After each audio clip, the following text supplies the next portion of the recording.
concepto que algunas décadas atrás no era muy importante o que no era comúnmente citado o mencionado, es lo que se conoce como la objeción de conciencia desde el punto de vista profesional. Y como saben ustedes, la objeción de conciencia es la habilidad de un profesional y el derecho de un profesional de resistirse a realizar algún acto que, aunque corresponda a su profesión, esté en contra de sus principios y de sus valores, ¿no? Esto lo encontramos en varios rubros, pero tal vez los más agudos, los más críticos, sean los de la medicina, con la cantidad de procedimientos que hoy en día sabemos que son inmorales. Y otro ámbito importante es el del mundo legal, es decir, aquellas personas que se deberían defender o no defender y qué medios habría que usar para manejar la ley a favor o en contra de algo que es indebido, ¿no? Pero ciertamente nada es tan significativo y nada es tan complejo como el mundo de la medicina en general, ¿no?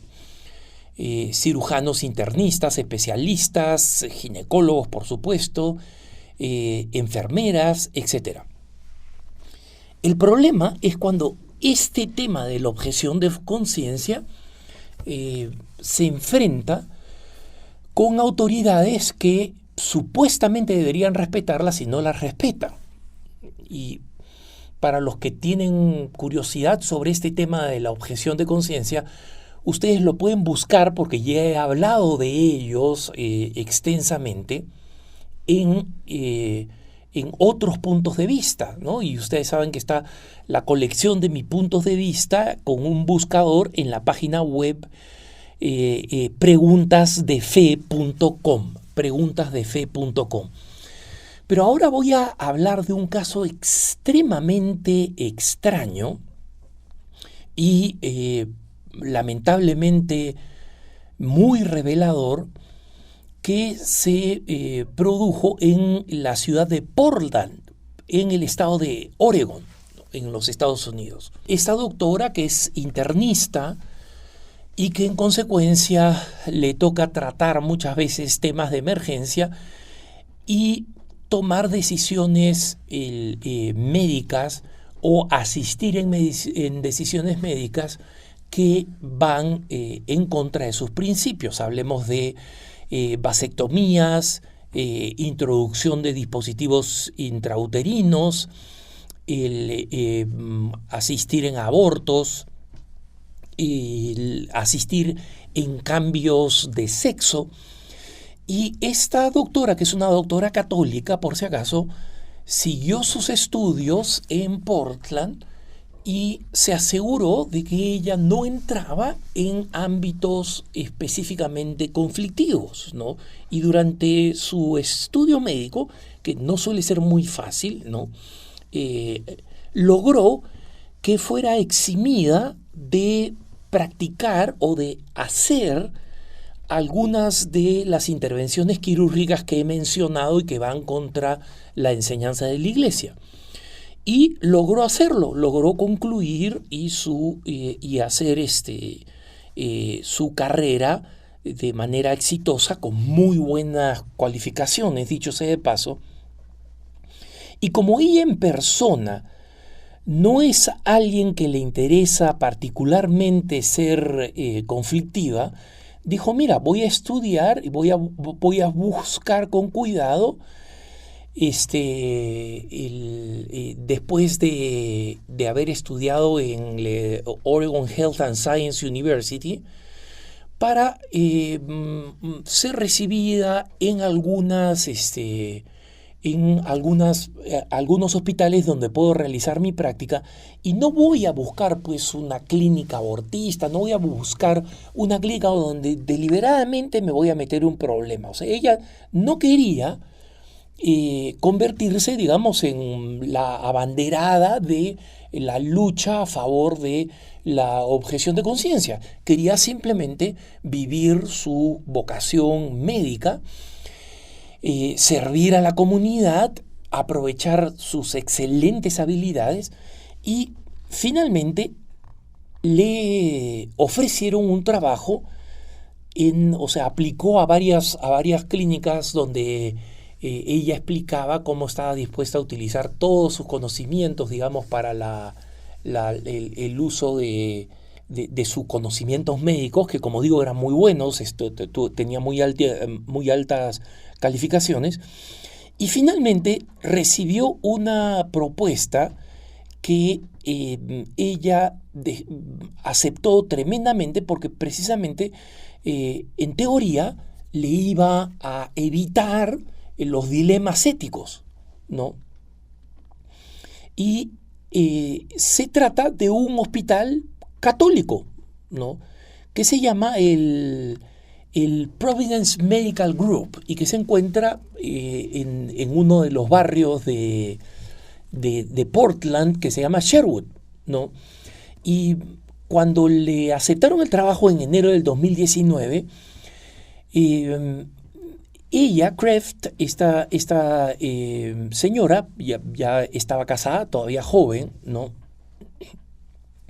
Dice, mira, simplemente estuve impresionada por el apoyo que recibí, el equipo de trabajo, su entusiasmo, el gran cuidado que tenían por los pacientes y sobre todo me encantaba el hecho de que tuviera una identidad católica, ¿no? Entonces, Kreft dijo, mira, yo quiero estar abierta a la palabra de Dios y creo que es un signo que me hayan presentado los documentos de empleo para entrar a Providence, para entrar a este hospital católico, ¿no? De propiedad de una congregación católica que se llama Providencia precisamente, y sintió una enorme paz, recibió los documentos y uno de los primeros documentos que tuvo que firmar es un documento de adhesión a los códigos de ética y de directivas religiosas que establece la Conferencia Episcopal Norteamericana para todos los hospitales católicos, ¿no? Es un documento de 43 páginas que explica todos los principios de la aproximación de cuidado de salud católica, ¿no? Y que son los que todos tienen que firmar, ¿no? Y por supuesto incluye secciones sobre los esfuerzos que hay que hacer en el inicio de la vida, ¿no? Para salvar una vida de un bebé no nacido, todo lo que está de por medio y finalmente también cuáles son las directivas para el final de la vida, ¿no? La medicina paliativa. Entonces, el asunto es que cuando ella ya estaba en medio del trabajo, comenzando el trabajo y siguiendo estas directivas, ella estaba muy contenta, su esposo también diciendo, mira, finalmente vas a poder hacer tu apostolado, y es una gran bendición. De pronto, ya en la clínica recibió una llamada de un administrador diciéndole que por favor pusiera en una lista cuáles son los servicios que ella no necesitaba, que ella no estaba dispuesta a hacer, ¿no? Y la lista ya tenía pues un elenco de cosas que no debía hacer y en las cuales ella tenía que marcar. Kreft se sorprendió por una sencilla razón. Si ya existe un documento de 43 páginas que establece qué hace un católico y qué no hace un católico en un hospital católico, ¿por qué este administrador le enviaba preguntas con prácticas que iban en contra del documento del episcopado norteamericano, ¿no? Entonces ella pues comenzó a ver esta lista un poco extrañada, vio en la lista vasectomías, no, inserción de dispositivos intrauterinos, no, tratamiento hormonal para para cambio de sexo, no, contracepción de emergencia, que es básicamente un abortivo, no, y así sucesivamente puso no, no, no, no. Entonces le dijo, oye, mira, le dijo al administrador cuando le entregó esto, mira, estas cosas van en contra de mi conciencia y además del documento que he firmado del episcopado norteamericano, ¿no? Entonces el administrador le dijo, bueno, mira, es un poco complicada tu visión, ¿no? O sea, la de un católico en un hospital católico es un poco complicada, pero ya, mira, acá te vamos a dar una lista de personas a las cuales puedes referir en el hospital si tú no quieres hacer alguna de estas cosas. Entonces dijo, ¿cómo? Pero si este es un hospital católico. O sea, si este es un hospital católico, una persona que quiere hacerse una vasectomía no va a venir acá o no debería. Y si viene, le deberíamos decir, mira, hay todos estos hospitales en los que puedes hacer, no hay ningún problema. Pero que haya alguien acá al que yo pueda referir a un paciente que dice, mira, quiero cambiar de sexo, así vea en el tercer pasadizo del segundo piso al doctor tal, es algo que no estoy dispuesto a hacer, ¿no? Entonces, la respuesta del administrador fue bastante hostil y para hacerla corta, pasaron semanas donde ella iba recibiendo presiones, finalmente la llama un directorio, ¿no? Y donde básicamente le dijeron que ella estaba incumpliendo con el juramento hipocrático, ¿no? Este juramento de Hipócrates, el padre de la medicina occidental, que comienza diciendo ante todo no hagas daño, ¿no? Y finalmente le dijeron si ella no quería cambiar de opinión, la votaban.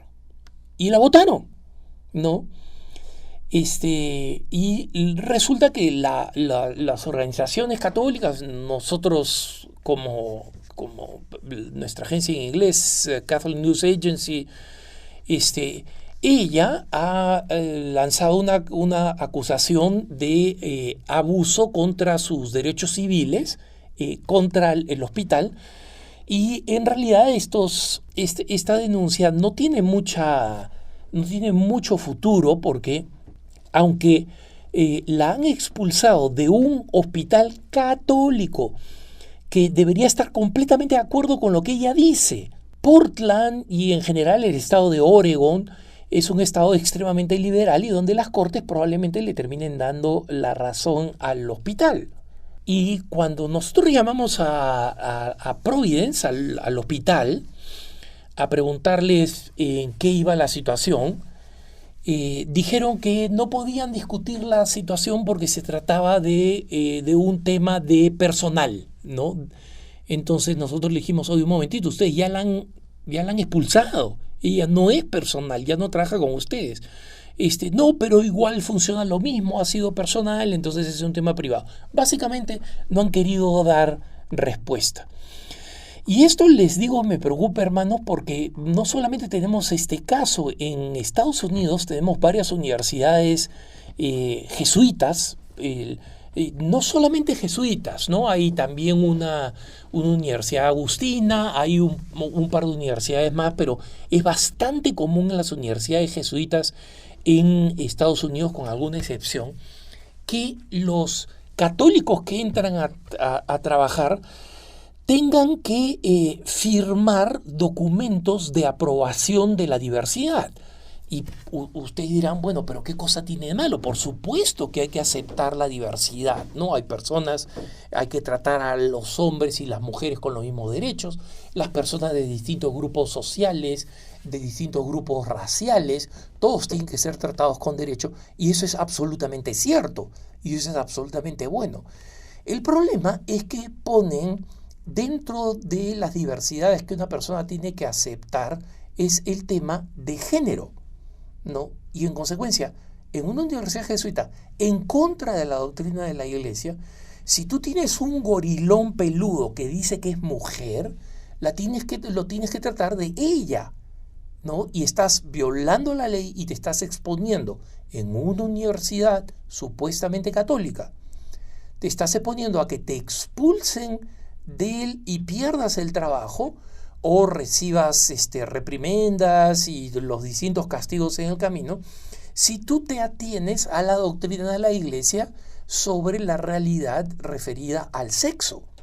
Entonces, hermanos, ya los católicos estamos suficientemente acosados por la cantidad de organizaciones públicas que no quieren aceptar el derecho a la objeción de conciencia, ¿no? En Colombia, uno de los jueces de la Corte Constitucional señaló que si un médico tiene que escoger entre su conciencia y producirle un aborto a una mujer, prevalece la necesidad de que él produzca el aborto, porque mientras que el aborto es una necesidad física, la creencia es solamente una ideología, una forma de pensar. Entonces se dan cuenta de la total disminución y pulverización de la fe. Ok, que eso se dé en el mundo secular, los católicos vamos a tener que pelear por buenas leyes de objeción de conciencia en nuestros propios países. Pero si esto sucede en organizaciones católicas, entonces nosotros vamos a tener una guerra más complicada, pero ciertamente no imposible, para denunciar este tipo de traición a las enseñanzas de la Iglesia. Que tengas un buen día.